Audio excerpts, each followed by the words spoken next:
Sir, BTS नावाची एक महाराष्ट्र राज्य लेवलवरती एक परीक्षा घेतली जाते. त्याच्यामध्ये तिचं फुल फॉर्म आहे भारत टॅलेंट सर्च नावाची अशी परीक्षा आहे.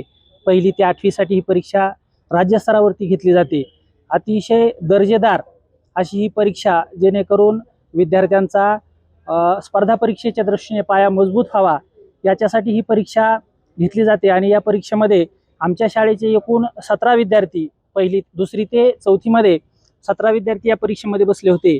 या 17च्या 17 विद्यार्थ्यांचा अतिशय चांगला निकाल लागलेला आहे. आणि त्या 17 विद्यार्थ्यांपैकी इयत्ता 2रीची असणारी ही अनुजा रामकिसन हावळे नावाची विद्यार्थिनी राज्यामध्ये 2य क्रमांकाने उत्तीर्ण झालेली आहे.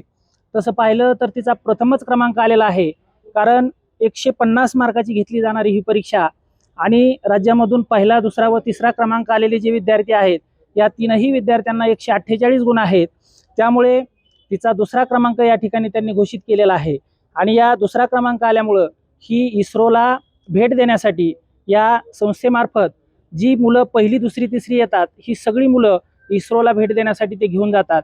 तर ही आमच्या शाळेची अनुजा नावाची ही जी विद्यार्थिनी आहे, ही विद्यार्थिनी सुद्धा इस्रोच्या सहलीसाठी जाणार आहे. याचा सर्वप्रथम शाळेचा मुख्याध्यापक म्हणून मला खूप आनंद होत आहे. आणि किती दिवसाची ही 4 दिवसांची ही सहल आहे. उद्या सकाळी पुण्यावरून यांचं प्रस्थान आहे.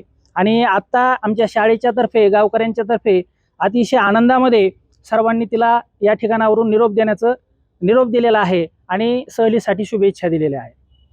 माझे नाव अनुजा रामकिसन हावळे आहे.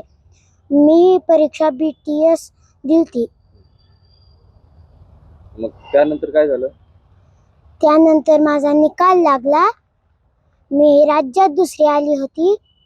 मग मी इस्रोसाठी निवड झाली होती. आता कधी निघते तू? उद्या. बर, कसं वाटतं आता पहिल्यांदा तू एवढ्या लहान वयात इस्रोला चालली? आनंद वाटतं? हो. कसं सांग?